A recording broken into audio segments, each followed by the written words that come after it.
Alors, aujourd'hui, je vous invite à cette masterclass. Nous avons plus ou moins 1 heure ensemble pour couvrir cette question. Comment faire un changement de carrière en 4 mois? Alors, comme vous le voyez, c'est en direct. Vous avez la possibilité de me poser des questions.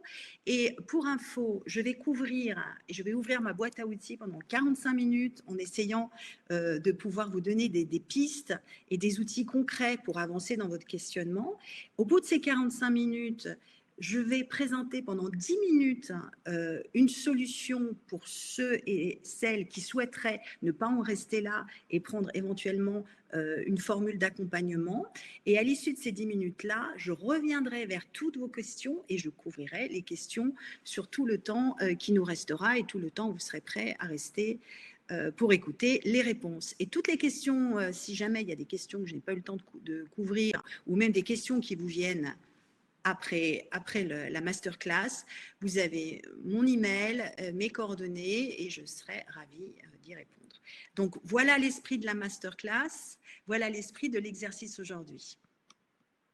Donc, vous êtes effectivement au bon endroit aujourd'hui si vous êtes en plein questionnement sur ce que vous aimeriez faire ou ne plus faire dans les années à venir. Mais en même temps, ce questionnement est toujours un petit peu le même. Vous retombez toujours un peu sur les mêmes conclusions et puis vous n'avez pas vraiment le sentiment d'avancer. Vous êtes aussi au bon endroit parce qu'on est dans une période un petit peu différente. Si finalement votre quotidien professionnel a été impacté par la crise du Covid, et si vous vous posez des questions sur la suite, sur l'avenir proche et un peu plus loin, un peu plus lointain, et sur comment vous pourriez vous réinventer. Ça fait partie aussi du questionnement et cette crise du Covid n'a fait finalement qu'accélérer des tendances qui étaient déjà là, qui s'affirmaient très nettement pour les prochaines années. Et donc, ça nous invite à nous interroger sur ce qu'on a envie de faire. Vous êtes également au bon endroit si vous faites partie des gens qui ont pas mal d'idées ou alors des idées très précises. Vous avez envie, vous avez des idées de business, vous avez des actions qui vous attirent, mais vous ne savez pas exactement comment vous y prendre. Et ça fait un moment, puis vous vous dites, c'est pas le moment, il faut que j'attende, là il y a le Covid. Enfin bref, il y a toujours des excuses. Et ces projets, ils sont là. Alors, soit vous attendez que d'autres le fassent à votre place, soit vous vous dites que vous avez une bonne raison pour procrastiner. En tout cas, l'idée, c'est aussi de pouvoir vous donner des outils, si vous êtes dans ce cas-là, pour finalement avancer dans cette réflexion, puis décider si vous y allez ou pas, mais décider concrètement. Par contre, vous n'êtes pas du tout au bon endroit aujourd'hui si vous cherchez des stratégies ou des outils ou une méthode pour la recherche d'emploi. C'est vrai que c'est le sujet d'une autre masterclass que je ferai, mais ce n'est pas l'objet de la masterclass aujourd'hui. Le but n'est pas de chercher un emploi, mais de réfléchir à ce qu'on pourrait faire d'autre professionnellement.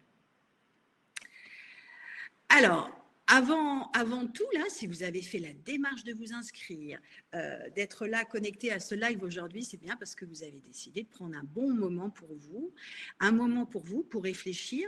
Et l'idée aujourd'hui, c'est vraiment, je vous ouvre une boîte à outils pour qu'à l'issue de la masterclass, vous puissiez faire ces exercices-là, réutiliser certains d'entre eux pour vous mettre un peu une deadline pour prendre une décision. Voilà, le focus de la masterclass, c'est vraiment de décider. Donc, essayez pendant 1 heure de couper tout ce qu'il y a à côté et de vous concentrer sur vous-même avec un bon café, quelle que soit l'heure en France ou ici, c'est l'heure du café, ou autre chose si vous préférez autre chose, mais en tout cas, prenez-le comme un moment où vous occupez de vous et vous posez les bonnes questions autrement. Alors, qu'est-ce qu'on va couvrir finalement aujourd'hui? Alors, je vous ouvre ma boîte à outils pour vous concentrer finalement sur 3 questions. Si vous vous posez actuellement des questions sur est-ce que je reste ou je pars, quelle que soit votre situation professionnelle actuelle, eh bien, vous allez trouver une façon d'y répondre. Si vous interrogez sur ce qu'on appelle le Goal Finder en Career Development, c'est qu'est-ce que je pourrais faire d'autre ou qu'est-ce que j'ai vraiment envie de faire. Là aussi, vous allez trouver des outils pour répondre à cette question. Et si vous interrogez plutôt sur ce qu'on appelle le Pathfinder, le chemin ou les chemins que vous pourriez prendre pour réaliser un projet ou réaliser un changement de carrière ou simplement un changement de job ou un changement d'industrie. Là aussi, vous devriez trouver des bons outils pour avancer sur cette question.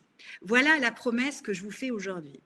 Donc, si aujourd'hui je me permets d'animer une masterclass et de vous inviter à réfléchir ensemble sur ce sujet-là, c'est essentiellement du fait de mon parcours, que ce soit à un niveau personnel ou professionnel.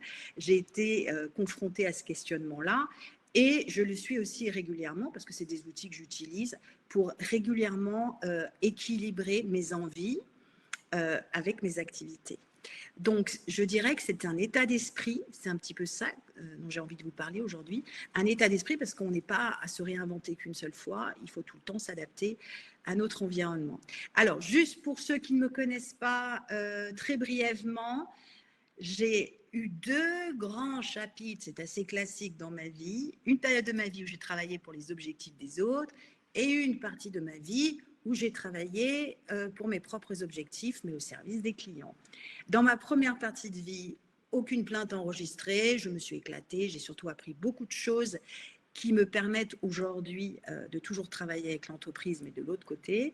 Mais ça a été une vie dans laquelle j'ai énormément bougé et habité dans des pays différents. Et donc, il a fallu à chaque fois chercher du travail, recommencer. Et c'est vrai qu'au bout d'un moment, je me suis dit que j'allais pas forcément m'épanouir, à toujours m'adapter au marché de là où j'arrivais et qu'il était peut-être temps de m'occuper de ma gestion de carrière et de voir plus loin que 6 mois, 9 mois ou 1 an et demi. Ah, alors j'entends que certaines personnes ont un petit problème de son, de connexion. Dans ce cas-là, peut-être sortez et revenez. Je suis confuse. J'espère que d'autres entendent bien. Confuse, Patricia, je ne sais pas quel est le souci. De mon côté, je n'ai pas d'indicateur de problème pour capter. J'espère que tout ça va. Ça va? Ok, alors on continue. Donc, la première partie de vie, j'ai travaillé à la fois en consultante, moitié de ma carrière, et à la fois dans des sièges sociaux. Et puis, l'idée, c'était toujours que je m'ennuyais assez vite et que j'avais envie de... finalement, j'avais jamais assez, il me fallait toujours autre chose. Donc, j'ai décidé de prendre ça à ma charge, complètement dans ma responsabilité. Je ne pouvais pas demander à un employeur de régulièrement m'alimenter pour mon développement. Et c'est là où j'ai créé ma première structure en Tunisie, Tidabissa, que j'ai recréée à Dubaï après. Et maintenant, ça fait plus de... c'est depuis 2006, hein, vous voyez, donc c'est pas tout jeune. Voilà, et je multiplie et aujourd'hui j'ai plusieurs métiers, on va dire. Voilà, donc c'est juste pour vous expliquer un peu l'état d'esprit. Et là, j'ai choisi 2 photos qui représentent assez bien ma conception de ma vie professionnelle. Vous avez la première photo en haut, je suis au Kurdistan, je suis en Irak, en train de, en Souleymania précisément, je suis en train de former des personnes qui travaillent dans une cimenterie à Souleymania, des talents égyptiens qui devaient transférer leurs compétences aux Kurdes sur place. Voilà un projet que j'ai trouvé super intéressant. Et puis la photo d'en bas, je suis en train de faciliter une discussion sur un talent, sur un panel sur le thème de la gestion de talent dans le domaine du luxe. Donc voilà, quand vous êtes à votre compte, vous pouvez faire des choses très différentes. Et c'est ça que j'apprécie. Alors aujourd'hui, la masterclass, je ne suis pas là pour vous dire le bonheur, il est dans le fait d'être à son compte. Non, moi, ce que je suis en train de vous dire, c'est que vous êtes seul responsable de la gestion de vos carrières et que vous avez le choix et qu'il n'y a pas qu'un choix entre travailler pour les autres ou travailler pour soi. Il y a plein d'options et c'est de ça dont je vais vous parler aujourd'hui.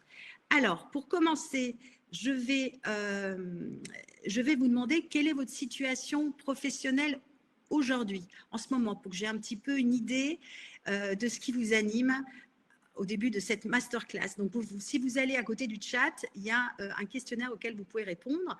Je vous propose de me dire, c'est un petit peu schématique, mais oui, est-ce qu'aujourd'hui, je pense à changer de carrière? Ou alors, vous pensez juste à changer de job? Ou vous êtes indécis? Ou alors, tout va bien, mais je me renseigne parce que j'ai bien envie de savoir comment ça se passe quand on est prêt à faire un changement de carrière. Alors, vous êtes tous en train de répondre. Eh bien, c'est bien parce qu'on a une grande On a une représentation de différentes familles de questionnement, ce qui est plutôt sympa. Donc, c'est vrai que là, tout de suite, il y a une dominante sur « je pense à changer de carrière ». On peut comprendre. Donc, soyez les bienvenus. Vous me direz si vous trouvez des astuces pour vous aider à avancer là-dessus. Certains d'entre vous réfléchissent à changer de job, d'autres hésitent pour des raisons que l'on peut deviner pour certains. Et puis, d'autres, bah, ça va bien. OK, bon, on va voir comment ça évolue au fur et à mesure de la masterclass. Alors, juste pour que vous compreniez bien, tous les exercices que je vais vous donner aujourd'hui pour avancer sur cette question-là, ils s'inscrivent dans un cadre, un état d'esprit que je dois préciser au départ. Si vous voulez, par rapport à la gestion de carrière, les choses ont beaucoup évolué. Donc, voilà un petit peu mon postulat de départ. Donc, chaque outil, vous devez l'envisager au regard de ce que je suis en train de vous présenter maintenant. Jusqu'à maintenant et pendant des années, on envisageait la notion de carrière, de parcours professionnel de façon plutôt linéaire. Et dans les services ressources humaines, dont j'ai fait partie, on travaillait sur établir ce qu'on appelait des carrières paths, des plans de carrière. Si tu fais ce job-là, après tu peux faire ci ou tu peux faire ça pour arriver là. Voilà, donc c'était assez transparent, c'était assez prévisible et c'était un petit peu une promesse de l'employeur, en tout cas des grandes entreprises, de vous donner un peu de transparence et de visibilité pour vous attirer les meilleurs d'entre vous dans leurs organisations. Et à l'époque, on dirait que je parle d'un grand passé, mais quand même, on arrivait un peu au bout de ça. À l'époque, l'idée du côté de l'employé, c'était de trouver ce qu'on appelle une bonne entreprise ou un bon patron. Quelqu'un qui vous permette de grandir dans sa structure. Ça, c'était le focus. Aujourd'hui, je dirais, et depuis quelque temps, que la gestion de carrière n'est plus aussi linéaire et prévisible. C'est un ensemble de modules, de phases, et qui est sous le signe de la diversité et de la personnalisation. Et surtout, la responsabilité n'est plus partagée avec l'employeur, elle est complètement passée du côté de la personne, de l'individu. C'est pourquoi j'ai mis plusieurs couleurs et je le vois comme une spirale, je le vois comme quelque chose qui se construit au fur et à mesure de vos envies, du marché, et surtout, il y a la notion d'évoluer. Et évoluer, il n'y a pas qu'une façon d'évoluer dans la hiérarchie, il y a plein de façons d'évoluer, en latéral, sur le côté, en reprenant un autre chemin. Et ça, on a tendance à l'oublier parce que ce n'est pas forcément quelque chose qu'on nous explique à l'école déjà.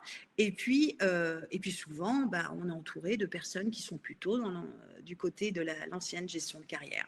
Donc déjà, gardez bien ça en tête. La gestion a évolué et c'est votre responsabilité. Et ça tombe bien parce que vous êtes les personnes que ça intéresse le plus, votre gestion de carrière. Alors moi, je vous présente Olivier, qui est un bon exemple de ça. Il a travaillé l'essentiel de sa carrière pendant entre 12 et 14 ans, je ne sais plus exactement. Il a travaillé en tant que directeur d'un institut de sondage marketing où il était très heureux et très bien. Et puis, au bout d'un moment, le prochain job qui l'attendait, c'était de prendre la responsabilité de toute une zone, de toute une région.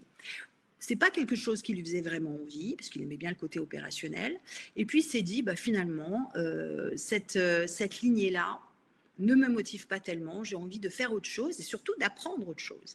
Et de là, il est parti, il a exploré et puis finalement, il a changé totalement de vie et de pays. Il est passé de la Suisse au Canada et plus précisément à Québec où il a racheté un hôtel, il a upgradé un hôtel et aujourd'hui, en plus de l'hôtel, il a une activité, c'est la photo de gauche, il a une activité de pilote d'avion privé pour les touristes et aussi pour les Québécois. Et c'est une photo où il était très jeune parce qu'en fait, il avait toujours rêvé de ça. Donc aujourd'hui, il a 2 activités. Et il est en train de réfléchir à en monter une 3e, parce que vous savez que la situation avec le Covid fait qu'ils ne peuvent pas exercer à Québec en ce moment. Donc, on est en lien et il travaille sur une autre source de revenus.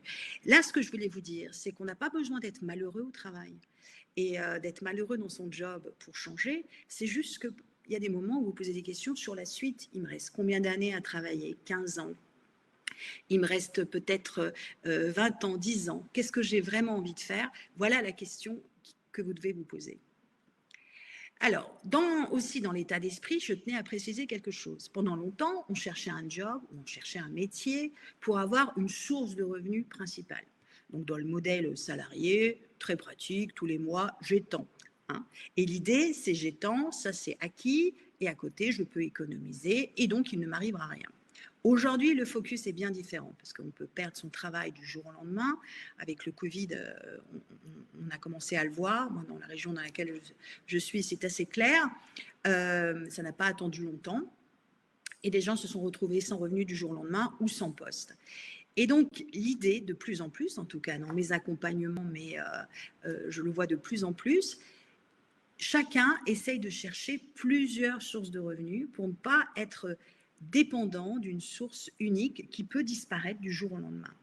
Donc, aujourd'hui, quand on pense à la gestion de notre vie professionnelle, on pense aussi à avoir différentes sources de revenus et on pense aussi à toujours pouvoir équilibrer cette notion de source de revenus avec la notion de faire quelque chose qui fasse du sens. On ne peut pas toujours demander à un seul job de remplir tous nos critères de satisfaction. Parfois, vous avez des périodes où vous travaillez sur des projets un petit peu moins créatifs, par exemple. Et à ce moment-là, il vous appartient d'avoir autre chose à côté pour satisfaire ce besoin de créativité. Voilà un exemple tout simple. Voilà, je vous présente un autre Olivier. Qu'est-ce que j'ai comme Olivier? Olivier a perdu son travail à 52 ans dans l'industrie des télécoms. Et donc, il a fallu se réinventer. Et après avoir cherché un poste comme celui qu'il avait avant, en parallèle, il s'est intéressé à d'autres activités parce qu'il avait bien compris qu'il lui restait encore 15 ans à travailler et que ça allait être de plus en plus difficile dans les grands groupes et dans son secteur. Donc aujourd'hui, Olivier a créé une structure de consulting autour de projets liés à l'apiculture. Et en parallèle, il est dans des boards sur la gouvernance d'entreprise et il a des missions de directeur financier. Donc, en l'espace de 2 ans, sur l'espace de 2 ans, parce que chaque thème a pris la main à un certain moment, il a pu développer 3 sources de revenus qui aujourd'hui lui permettent d'envisager les prochaines années à travailler de façon un peu plus sereine et moins anxiogène quand on ne trouve pas exactement les mêmes postes dans des grandes entreprises ou qu'on peut le perdre du jour au lendemain. Voilà un autre exemple. Enfin, aujourd'hui, quand on veut changer de carrière, on ne s'y prend pas comme on le faisait il y a 10-15 ans. Il y a 10-15 ans, on allait faire un bilan de compétences et comme son nom l'indique, on avait comme idée de départ que pour se réinventer, il fallait d'abord commencer par regarder ce qu'on savait faire. Or, moi, je ne suis pas tout à fait d'accord avec ça. Je pense que le point de départ, ce n'est pas ce que je peux faire ou je crois savoir faire. Le point de départ, c'est ce que je veux faire, ce que j'aimerais faire.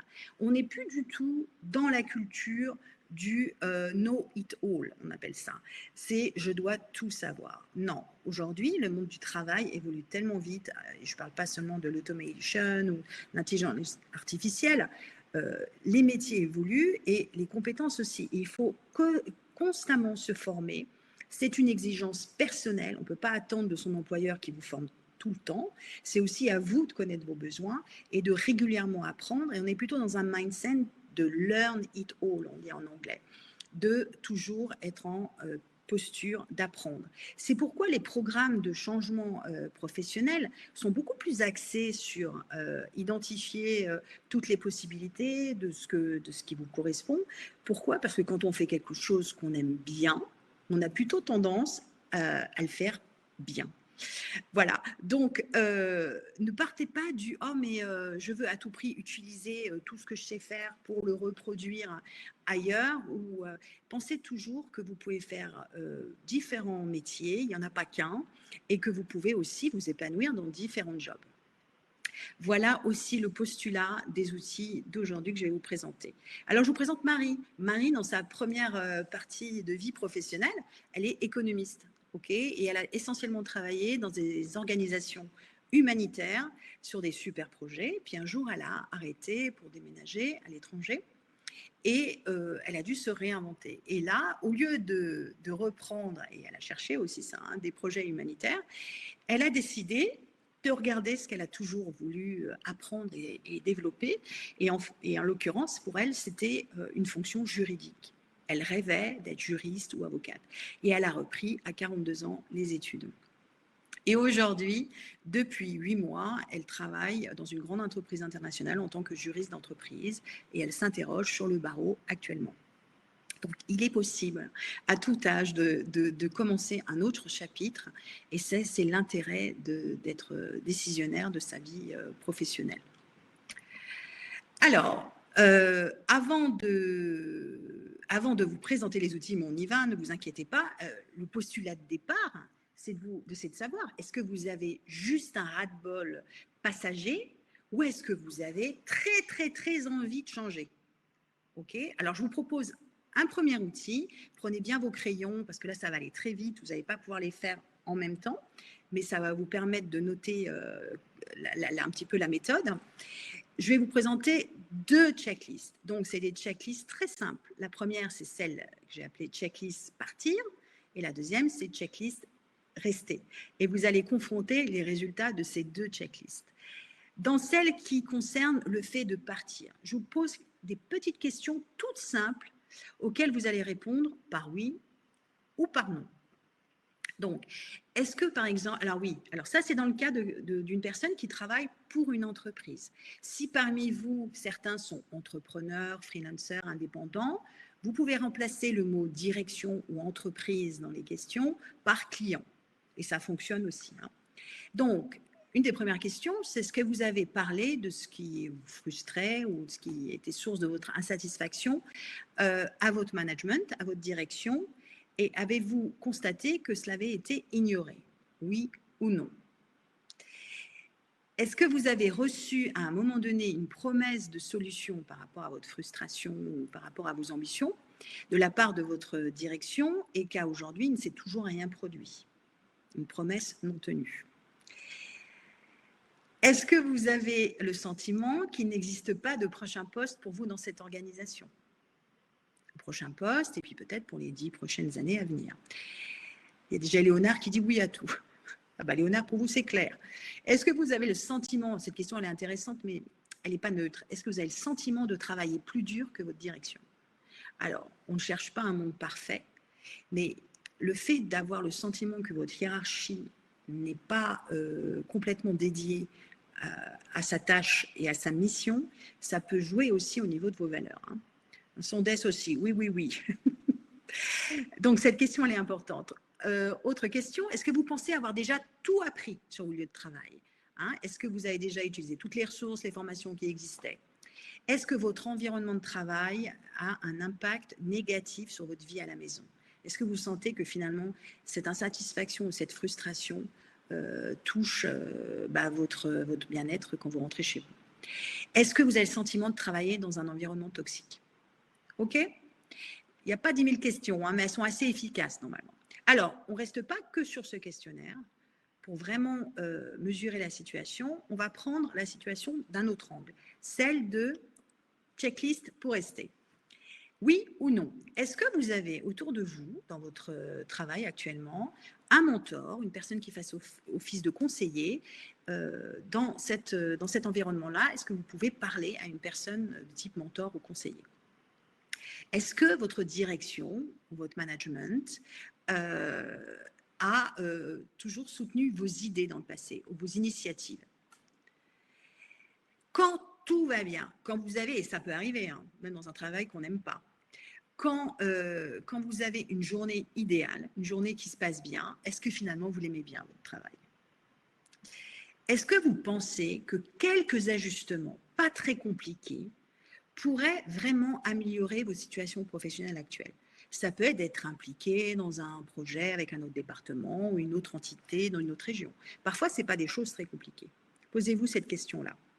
Est-ce que vous avez vu d'autres collègues autour de vous progresser dans leur carrière grâce finalement à un travail acharné et la persévérance? Est-ce qu'il y a un peu des rôles modèles qui vous donnent envie de vous accrocher? Est-ce qu'il existe des opportunités de développement professionnel dans votre entreprise? Peut-être qu'elles ne vous plaisent pas, mais peut-être qu'il y en a quand même. Est-ce qu'il y a un poste dans votre entreprise que vous aimeriez atteindre un jour? Et quand, imaginons que tout aille bien, est-ce que vous pourriez vous projeter dans cette entreprise à échéance de 3 ans? OK, donc vous avez la première liste. Dans la première liste, celle de partir, si vous avez plus de 2 à 3, oui, c'est quand même déjà signe qu'on est au-delà du ras-le-bol. Et si en plus, vous avez plus de 2 à 3 non dans la checklist restée, ça se confirme. Mais il faut vraiment confronter les deux. D'accord? Ok, ça a l'air assez partagé chez certains. Hein.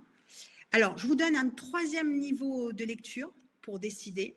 C'est ce que j'appelle les signes annonciateurs. Alors, par exemple, Alexandra dit qu'il faut partir. Bon, on va attendre la fin de la masterclass, mais il y a peut-être une décision à prendre.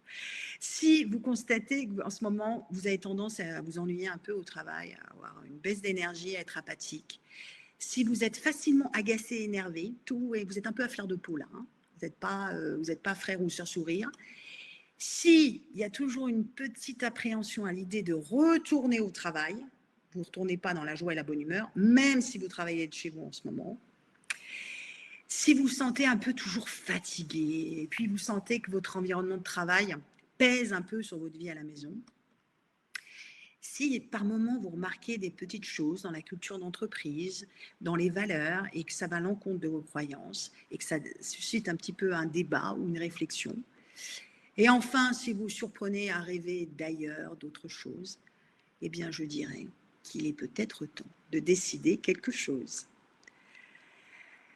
Mais en tout cas, ces signes ne doivent pas être ignorés et je vous invite à les considérer pour prendre votre décision. Donc, est-ce qu'à l'issue de ce petit questionnaire, vous y voyez un petit peu plus clair? Je vous mets une autre question. Est-ce que finalement, vous êtes du côté du ras-le-bol ou est-ce que vous êtes du côté de « j'ai très, très, très envie de changer » ? Qu'est-ce qui vous anime ? Oula, on n'a pas de ras-le-bol là. Ah, quand même un petit peu. Oula, un ras-le-bol hésitant. D'accord. Ok, bon, on l'emporte sur la profonde envie de changement. Je verrai commencer à la fin du chat, à la fin de la masterclass. Ok, c'est très intéressant. Ok. Non, mais là, on va très vite parce qu'on est dans le cadre de la masterclass. Je vous invite vraiment à reprendre ces questions. Vous aurez le replay, vous pourrez vous arrêter et le faire en temps réel. OK ? Donc ça, c'était le préambule. Maintenant, on attaque. Quelles sont les 5 étapes pour décider de changer ou non de carrière ? Voilà la méthode, ma trousse à outils que je partage. C'est un système que j'ai constamment alimenté, revu, affiné, que j'utilise avec mes clients et qui est en perpétuelle évolution. Alors, il y a 5 étapes qui ont l'air de rien comme ça, mais qui sont pas mal faites. Ces 5 étapes, on va les couvrir. À ce stade-là, retenez que les 3 premières étapes sont destinées à clarifier ce qu'on appelle le que faire. Qu'est-ce que je pourrais faire d'autre? Et les 2 dernières étapes, la 4 et la 5, sont destinées à trouver le chemin ou les voies possibles pour y parvenir, les plans d'action qui vous permettraient d'accéder à cette nouvelle situation. Et une fois que vous êtes clair sur le que faire et le comment, vous êtes à même de prendre une vraie décision. Est-ce que j'y vais ou pas, ou j'y vais quand, j'y vais aujourd'hui, ou j'y vais dans un an. Mais en tout cas, vous avez tout pour décider. Alors, on commence par la première étape, l'étape découverte. Très sympa, l'étape découverte. Alors, parmi les exercices, là encore, hein, vous n'aurez pas le temps de le faire tout de suite, je vous invite fortement à le faire à l'issue de la masterclass, une technique, un brainstorming que vous faites avec vous-même. Le but de cette étape, je vous le rappelle, c'est vraiment de clarifier le champ du possible, de ne pas s'en tenir aux une ou deux options, mais vraiment d'ouvrir les portes en pensant à tous les ingrédients qui sont importants pour vous dans votre vie professionnelle. Sachant qu'aujourd'hui, je couvre des petits aspects, je ne parle pas de compétences de motivation, ça dans un bilan, vous faites tout ça, mais là, je vous donne des voies pour clarifier déjà, pour ceux qui ont déjà réfléchi au sujet. Donc, premier exercice, je vous propose de faire 3 listes. D'abord, vous me passez en revue tout ce que vous avez eu dans votre vie professionnelle à différentes étapes et que vous avez très envie de retrouver dans votre prochaine étape professionnelle. Je vous invite ensuite, et ça peut être des choses contradictoires, c'est pas grave, vous faites vraiment vous écrivez tout ce qui vous passe par la tête. Après, vous réfléchissez à tout ce que vous avez eu dans votre vie professionnelle et qu'il est hors de question de retrouver. Non, merci, j'ai donné, ça ne me rend pas heureux ou heureuse. Et là, vous me listez aussi tout ça. Et enfin, la troisième liste, elle va être faite de tout ce que vous n'avez jamais eu, mais dans aucun poste et que vous avez très envie de connaître aujourd'hui. OK? Donc, je ne vous demande pas des noms de jobs, de métiers, tout ça. Non, je vous parle d'éléments, d'ingrédients pour faire une bonne recette bien adaptée à ce que vous aimez au travail. Ça, c'est un premier niveau d'exploration. Ensuite, une fois que vous avez identifié ces 3 listes, je vous invite à faire la liste des 7 tracks. Ces 7 pistes, c'est vraiment la base, le minimum de ce que vous pouvez déjà considérer. Hein. Donc, au minimum, vous avez ces 7 pistes. Comment elles se définissent, ces 7 pistes?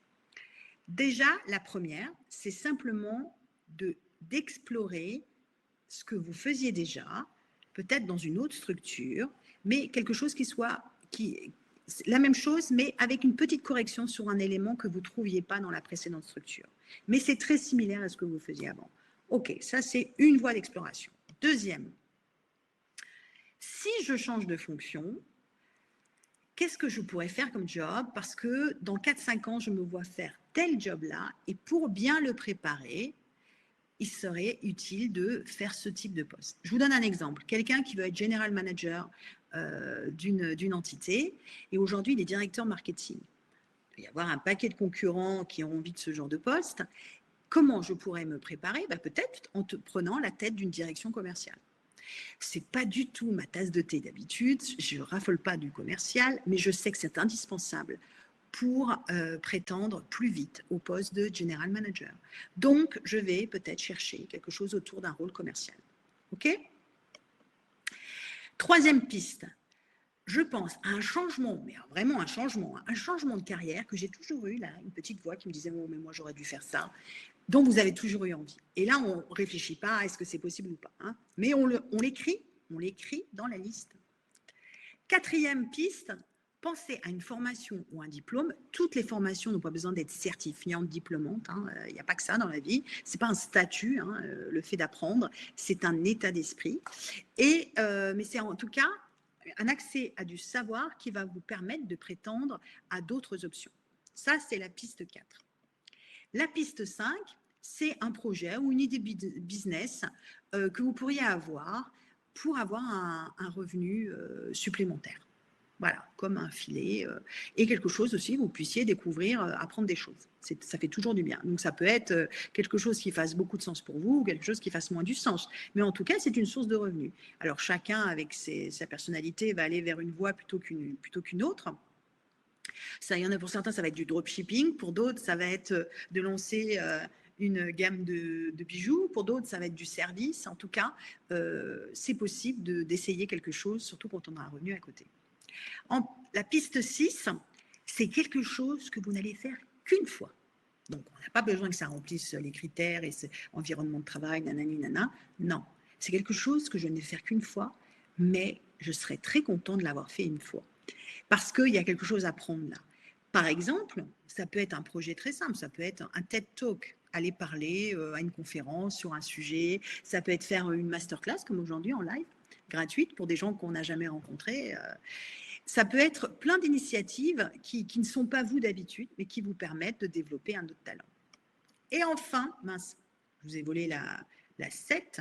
Ah, je ne vous l'ai pas mise, la 7. La 7, c'est un petit peu un projet dans lequel vous allez être en collaboration avec d'autres personnes qui aussi développent un projet. Donc, c'est quelque chose, vous n'avez pas l'entière responsabilité, mais vous avez quelque chose à apporter. OK ?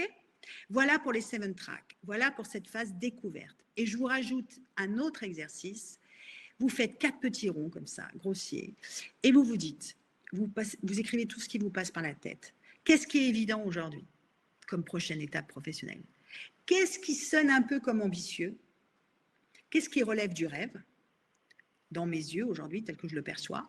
Et qu'est-ce qui relèverait d'un véritable changement? Et vous pensez à d'autres options. Oui, l'option 7, qui n'est pas apparue, le slide était coupé, c'est un projet avec d'autres personnes. voyez, c'est un projet avec d'autres personnes, donc vous prenez une partie en charge, mais vous n'êtes pas obligé de tout définir. Voilà. Alors, je vous donne un exemple pour nommer les possibilités. Pardon, je répondais à la dame, à Eve, qui posait la question. Alors, par exemple, Amélie, qui était manager marketing dans le domaine de la pharma, elle s'est arrêtée pendant 3 ans et après, elle a dû reprendre et elle s'est demandé ce qu'elle allait faire. Du champ de l'évident, hein, on peut tout de suite penser, allez, je vais chercher un poste de manager marketing dans la pharma. Si je pense ambition, je suis passée à une autre région, peut-être je pourrais essayer un poste de directeur, un poste de directrice de marketing dans la pharma. Ça serait le step d'après.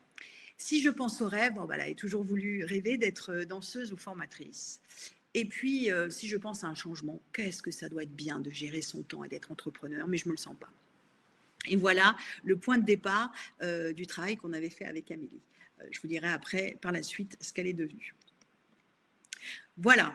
Deuxième étape, une fois qu'on a découvert, qu'on a essayé de nommer plein de possibilités qui s'ouvrent à nous, on passe au step 2, toujours dans clarifier ce que je veux faire, sur le thème de focaliser. Alors, comment je fais ça ? Il existe beaucoup de tests de carrière, de questionnaires de carrière qui sont disponibles en ligne gratuitement ou que vous faites avec des professionnels. J'attire votre attention sur quelque chose. Ça, c'est mon opinion. Je vous la partage aujourd'hui, mais il vous appartient de vous positionner par rapport à ça. Je ne vois pas l'intérêt de faire des tests d'aptitude ou tests de compétences, comme on a dans les bilans de compétences, parce que ce n'est pas ça qui va vous aider à déterminer ce que vous pourriez faire. Non. Ce qu'on cherche, c'est ce que vous avez envie de faire. C'est pour ça que moi, je vous invite à aller plutôt vous diriger vers des tests d'intérêt professionnel. Quelles sont mes familles d'intérêt professionnel ? Il existe de très bons assessments sur le marché. Moi, j'en utilise un qui s'appelle le Strong et qui permet de regarder les intérêts professionnels et je le cumule avec un autre rapport sur la confiance. Parce que quand vous devez choisir finalement 3 à 5 thèmes d'intérêt professionnel pour aller explorer, il est intéressant de regarder ce qui vous plaît et de le raccrocher à votre niveau de confiance sur chacun de ces intérêts. Si vous regardez l'intérêt seul, ce n'est pas pour ça que vous allez y aller forcément. Il faut regarder le niveau de confiance. Alors, un petit conseil que je vous donne, un truc très simple, vous regardez votre intérêt pour une famille de job, par exemple, entrepreneur digital, et vous mettez de 0 à 10, à combien ça vous intéresse. À 0, pas du tout, à 10, ça m'intéresse beaucoup. Et vous regardez votre niveau de confiance par rapport à cette piste-là, et vous vous posez la question, j'ai confiance à combien, là, tout de suite, pour aller explorer. On n'a pas dit pour devenir entrepreneur digital, pour aller explorer cette piste, c'est-à-dire passer aussi un peu à l'action. Et là, la confiance, on est bien d'accord, c'est comme le bonheur, ce n'est pas un état permanent, et tant mieux, parce que sinon on s'embêterait.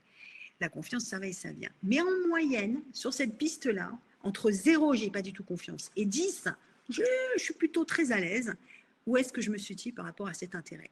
Et pour choisir les intérêts et les pistes sur lesquelles vous allez aller en priorité explorer, eh bien, vous allez me prendre celle où vous êtes au-dessus de 5 sur 10 en confiance et celle où vous êtes plutôt au-dessus de 7 sur 10 en intérêt.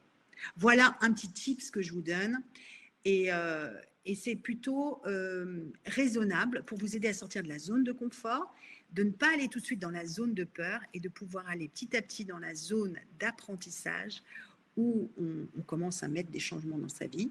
C'est la meilleure façon en se respectant.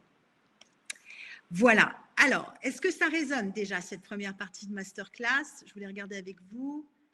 Ok, donc il y en a qui ont ras-le-bol de leur travail et il y en a qui sont partis avant de savoir ce qu'ils voulaient faire. Donc aujourd'hui, voilà, faut se réinventer. C'est possible, sans panique. Mais en fait, quand on vient de quitter un travail, souvent, on est beaucoup connecté à ce qu'on veut plus. Et on a du mal à identifier ce qu'on veut. Donc, reprendre les exercices qu'on vient de présenter, là, c'est pas mal pour vous aider à recadrer. D'autres personnes qui ont changé de job récemment et qui n'ont pas forcément trouvé leur marque, y compris dans des nouvelles régions. Les exercices, ça va très vite. Moi, je vous invite vraiment à les reprendre tout doucement, à les faire. Là, je vous en donne un maximum en peu de temps, donc il faut prendre le temps. Des gens qui ont quitté leur travail, d'accord, ok. Eh bien, utilisez cette trousse à outils, je continue, puis mettez-moi vos questions pour la suite. D'accord? Alors, on arrive à l'étape 3. L'étape 3 de tester et de valider. Donc, je vous présente une technique. Alors là, j'ai essayé de faire simple parce qu'on est dans... Voilà. En fait, moi, j'utilise, en accompagnement, j'utilise ce que j'appelle des shift projects. Donc, une fois que les gens ont identifié, par exemple, 3 grandes familles d'intérêts professionnels, 3 types de pistes, je leur demande pour chaque piste de me définir des shift projects. Un shift project, c'est un ensemble de tâches pour obtenir un résultat et qui permettent d'être dans l'action et qui me permettent de vivre en agissant une partie de l'expérience liée à cette piste. Vous voyez ce que je veux dire? Alors, il existe différents niveaux de shift project et c'est ça qu'il faut comprendre. Quand on est dans la phase 3, pour chaque piste, on définit plusieurs shift projects et on les définit selon le critère que je vais vous expliquer, cette échelle de 4. Il faut me trouver un shift project au début, c'est-à-dire un de niveau 1, ça veut dire que je peux le faire tout seul. Typiquement, des recherches sur Google, sur Internet, une formation en ligne, des choses comme ça. Ça, c'est le niveau 1. Je m'intéresse à cette piste-là en allant chercher de l'information. Et ça, généralement, c'est ce que vous faites tous. Hein, et puis, ça s'arrête là. Et puis, vous en refaites d'autres. Et vous me surinvestissez le niveau 1, mais vous ne passez jamais au 2, 3, 4. Et c'est là où on sort de sa zone de confort et c'est là où les choses se passent.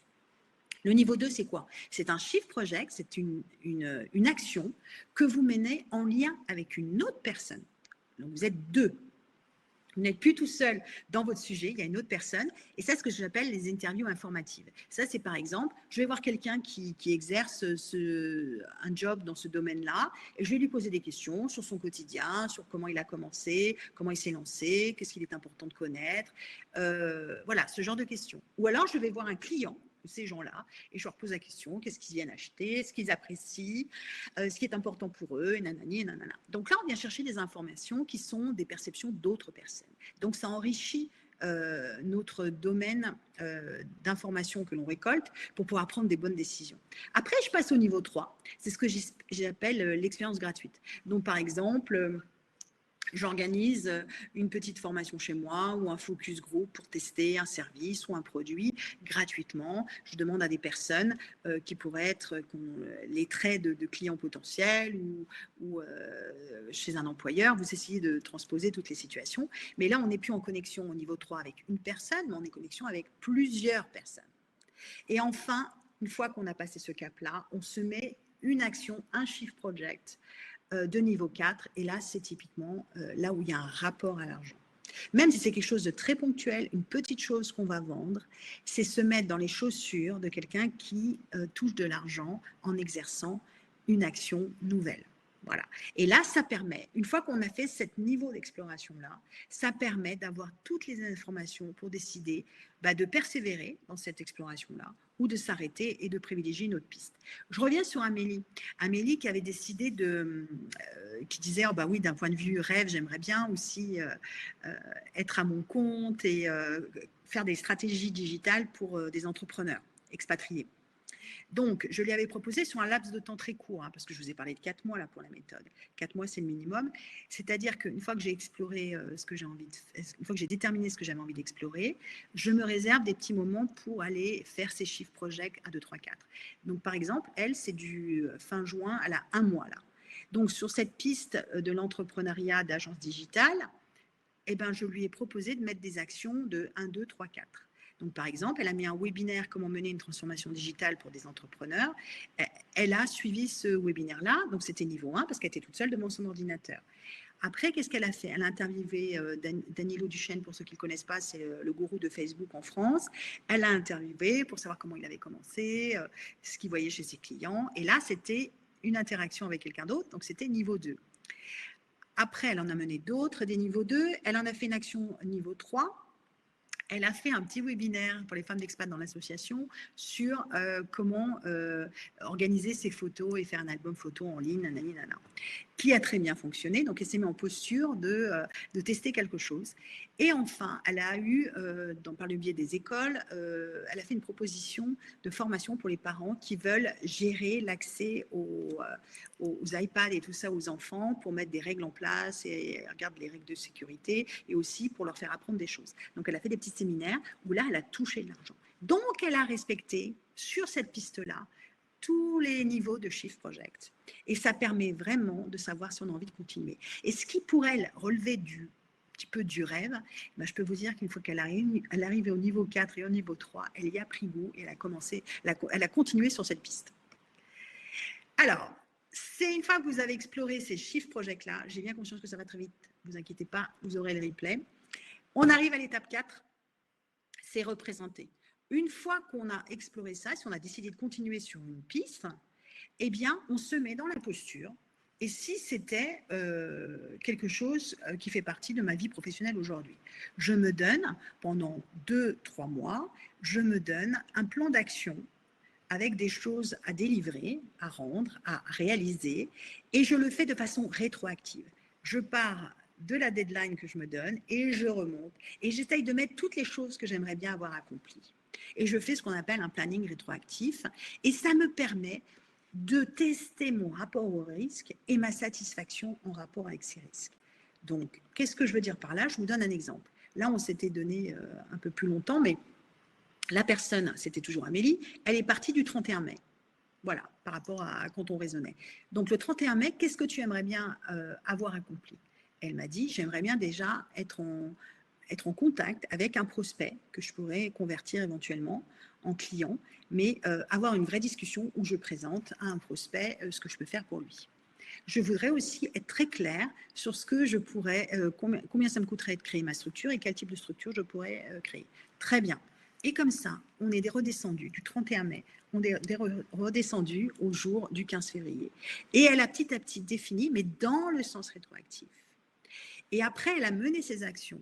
Et à chaque fois qu'elle a atteint ses objectifs, elle a mis une note pour le risque et une note pour son niveau de satisfaction. Et ça, elle l'a fait pour les 3 pistes qu'elle avait gardées. Et ça lui a vraiment permis d'aller à l'étape 5, celle où on pivote ou pas, mais celle où on prend la décision. Alors, quand on prend une décision, c'est-à-dire la décision d'aller vers cette piste, il faut aussi s'interroger comment je l'intègre à ma vie professionnelle actuelle. Donc, est-ce que c'est maintenant que j'ai envie de pivoter? J'ai envie de pivoter comment? Est-ce qu'il y a d'autres opportunités qui me permettent d'y aller tout de suite? Qu'est-ce que j'ai envie de faire au-delà de ça dans les 5 à 10 ans? Et c'est le moment où vous clarifiez tout ça. Et juste pour répondre à votre question sur décider ou pas d'y aller, n'oubliez jamais que le champ du possible, il ne se résume pas à gauche, job chez l'employeur dans la zone bleu foncé, et à droite, être entrepreneur ou multi-entrepreneur. Il existe bien d'autres choses entre les deux, comme ce qu'on appelle les remote jobs. Il y a une grande offre qui augmente tous les jours et qui devient vraiment importante. C'est celle du remote job. C'est vraiment des contrats de travail où vous travaillez pour une entreprise, beaucoup de startups, mais pas que dans le digital ou le tech, mais vous avez de plus en plus des entreprises qui vous emploient, où vous avez les mêmes packages que si vous étiez employé, avec des bénéfices, des avantages sociaux, un salaire de base, une partie variable. Et puis, mais vous n'allez pas dans un endroit physique et tous les employés sont dans des parties différentes du monde. Et vous avez par exemple 4 heures dans la journée où tout le monde doit être connecté en même temps et le reste du temps, vous organisez votre temps selon votre zone géographique. Donc, il faut savoir que le remote job est de plus en plus courant et l'offre est de plus en plus importante. Et vous avez plein de sites comme remoters.net, vous avez pour l'Europe, euremotejobs.com. Vous avez weworkremotely.com, vous avez remoteworkingexpat.com. Il y a beaucoup de sites comme ça. Allez les consulter. C'est une autre façon de travailler et qui va devenir une chose tout à fait standard.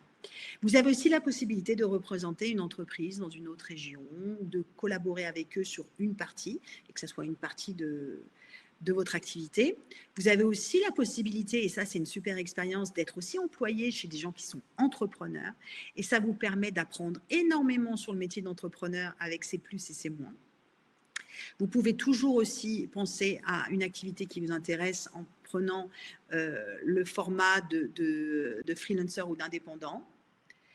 Oui, oui, oui, on me pose des questions sur les sautes remote. Il y a beaucoup de remotework.com. Vous avez beaucoup de sites où vous définissez votre zone géographique. Certains exigent que vous soyez sur certains continents et d'autres, vous pouvez être anywhere, ils disent. N'importe où. Donc, je vous invite à consulter tout ça. Si ça vous intéresse, je regarderai toutes les questions après. Je vous ferai un mail où je vous donnerai des exemples de sites où vous pouvez aller consulter, quelle que soit votre zone géographique. Voilà, il y avait aussi des sites de freelancers, il y a Fiverr, il y a 5 euros, enfin voilà. Et que ce soit les options remote ou les options freelancer, n'oubliez pas que aussi créer des sources de revenus et des différentes activités professionnelles, on peut le faire avec un rapport au temps différent. Hein. Vous avez des options à temps plein, des options à temps partiel, des options à temps partagé, des options intérim pour un projet, hein, pour un temps défini. Donc tout est possible et il faut s'amuser avec ça. Ce n'est pas un rapport de force, c'est aussi pour construire la vie professionnelle dont vous avez très envie. Enfin, il y a la formule entrepreneur et la formule multi-entrepreneur où on peut multiplier les projets et les métiers, je dirais, c'est mon cas aujourd'hui. J'ai plusieurs activités et plusieurs sources de revenus et ça fait partie des choses sur lesquelles je travaille. Et surtout, là, depuis l'année dernière, je suis 100% remote. Je travaille dans de nombreux pays.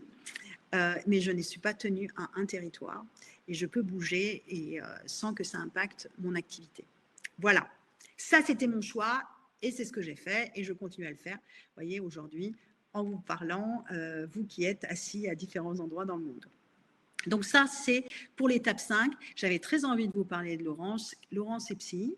Elle est thérapeute et elle aime beaucoup son métier. Et elle a une bonne activité.